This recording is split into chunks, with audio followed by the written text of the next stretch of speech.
చౌరస్తాలో ఉన్నాము. ఇక్కడ ఫ్లైఓవర్ చూసుకోవచ్చు మీకు క్లియర్గా.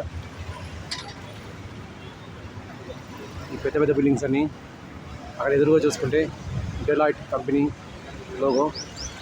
అంటే ఇవన్నీ చూపించడానికి కారణం మనం ఎక్కడ ఉన్నామని చెప్పేసి. ఈ ముందు చూసుకుంటే ఆ ముందు కనిపించేదే గచ్చిబౌలి క్రాస్ రోడ్స్. ఇది ఇక్కడ మనం ముఖ్యంగా ఈ వీడియో చేయడానికి కారణం ఇక్కడ చూస్తున్నారు కదా భోజనాల గురించి అని చెప్పేసి. ఒకప్పుడు 50 రూపాయలు ఉండే భోజనాలు ఇప్పుడు 70, 80, 90, 100 రూపాయలు అయ్యాయి. స్టాల్స్ అని చెప్పేసి చూడండి. ఇక్కడ ఇది ఒక స్టాలు. ఇక్కడ ఆటో వాళ్ళు కానివ్వండి, స్విగ్గీ జొమాటో వాళ్ళు కానివ్వండి, వాళ్ళకు మధ్యాహ్నం పూట తిండి అనేది బాధ లేకుండా ఇక్కడ పెట్టడం జరుగుతుంది అన్నట్టు. ఒక్క స్టాల్ అని కాదండి, ఇక్కడ చూసుకుంటే మనకు దాదాపుగా 6 స్టాల్స్ ఉన్నాయి. ఇది వచ్చేసి ఫస్ట్ స్టాలు.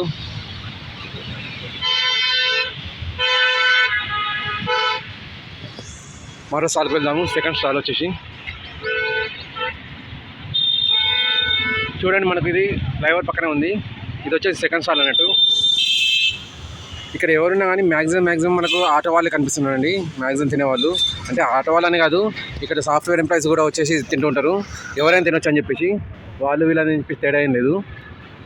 ఒకప్పుడు 50 రూపాయలు ఉన్న తిండి అని చెప్పి ఇప్పుడు గ్యాస్ అవి ఇవి కొరతలు వచ్చేసి 90 రూపాయలు, 100 రూపాయలు అయిపోయినాయి. ఇక్కడ చూస్తున్నారు కదా జనాలు అనేది.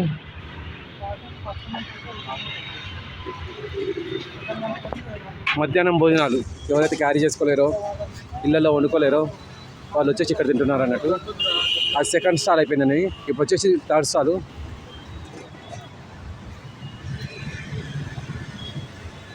ఇది వచ్చేసి థర్డ్ స్టాల్ అండి. అంటే ఇక్కడ ఎన్ని ఉన్నాయి అంటే ఇన్ని పెట్టినా కూడా రష్ అనేది చాలా ఉంది అన్నట్టు. ఇంకా మనకి ఇది 1 గంట అవుతుంది టైం అనేది. ఈ టైంలోనే ఇంత రష్ ఉందంటే ఇంకో గంట పోతే ఇంకెంత రష్ ఉంటుందో అర్థం చేసుకోవచ్చు. ఇది 3వ స్టాల్ అన్నట్టు. అదేవిధంగా ఈ ముందుకు వస్తే ఇది 4వ స్టాల్ వస్తుంది.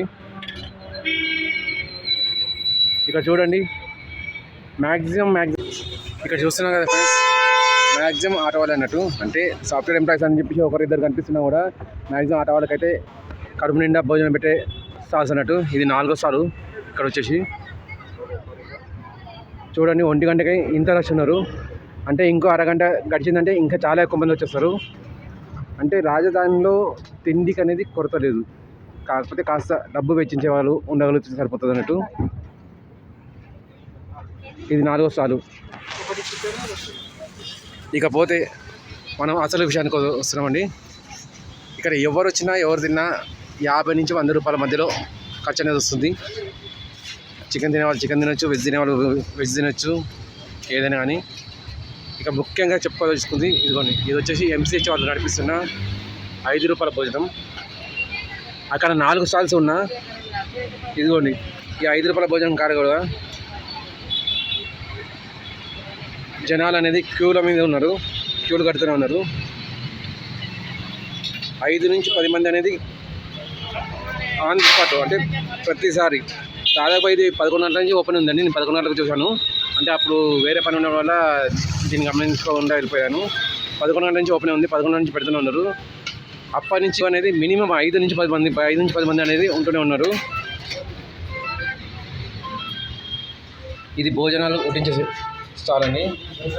ఇక్కడ రైసు, ఒక పప్పు, ఒక కర్రీ కేవలం 5 రూపాయలకి వడ్డిస్తున్నారు. ఇదిగోండి ఆ వెనకాల చూస్తే అసలు విషయానికి వద్దాం. ఇదిగోండి ఇలా MCH వాళ్ళది ఇందిరమ్మ క్యాంటీన్ అని చెప్పేసి 5 రూపాయల భోజనం ఉన్నా కూడా పక్కనే 100 రూపాయల భోజనాలు ఉన్నాయి. అవి నడుస్తూనే ఉన్నాయి. ఎన్ని నడుస్తున్నా కూడా ఇక్కడ పనిచేయలేదు. అది కూడా మెయిన్ అంటే IT సెక్టర్ ఉన్న గచ్చిబౌలి ఏరియాలో కూడా ఈ ఇందిరమ్మ భోజనం అని చెప్పేసి ఈ ఇందిరమ్మ భోజనం అని చెప్పేసి నడుస్తూనే ఉంది. అయినా కూడా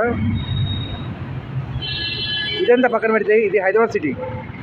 నేను చెప్పదలుచుకున్న మెయిన్ ఏంటంటే, నా పేరు జగదీష్, నేను సూర్యాపేట వాస్తవుని. సూర్యాపేట పట్టణంలో ఒక్క ఇందిరమ్మ భోజనం కూడా స్టాల్ పెట్టలేదు. బస్ స్టాండ్ దగ్గర ఇందిరమ్మ భోజనం స్టాల్స్ పెడితే దాన్ని తీయించేశారు.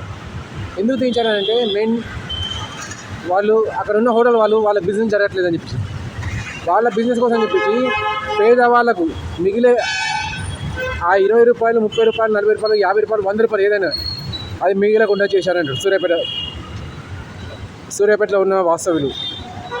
అంతేకాకుండా సూర్యాపేటలో ఇప్పటివరకు కూడా ఒక్క జనరిక్ మెడికల్ షాప్ లేదు. జనరిక్ మెడికల్ షాప్ పేరు మీద అన్ని నార్మల్ మెడికల్ షాప్లో పెట్టుకొని ఆ మెడికల్ షాప్ వాళ్ళు లూటీలు చేస్తున్నట్టు. అమ్మేది జనరిక్ మెడికల్ సామాన్లు, అంటే జనరిక్ మెడికల్లో దొరుకుతున్న డిస్కౌంటెడ్ మెటీరియల్ అమ్ముతున్నారు. ఆ డిస్కౌంట్ మెటీరియల్ అమ్ముతున్న రేట్లు మాత్రం మహా అంటే 10%, 20% అమ్ముతున్నారు. సూర్యాపేటలో అంత అరాచకాలు జరుగుతున్నాయి అన్నట్టు. నేను చెప్పదలుచుకుంది ఒకటే, హైదరాబాద్లో ఉన్నటువంటి నార్మల్ ప్రజానికమే సూర్యాపేట కూడా ఉన్నారు. కానీ సూర్యాపేటలో ఎందుకు గరి అటు జనరిక్ మెడికల్ షాప్ లేదు, ఇటు ఇందిరమ్మ క్యాంటీన్ రాలేదు. సూర్యాపేట కూడా జిల్లానే. ఈ వీడియోను ట్యాగ్ చేసి సూర్యాపేట ప్రజలకు అందరికీ చేరేటట్టు చేయండి.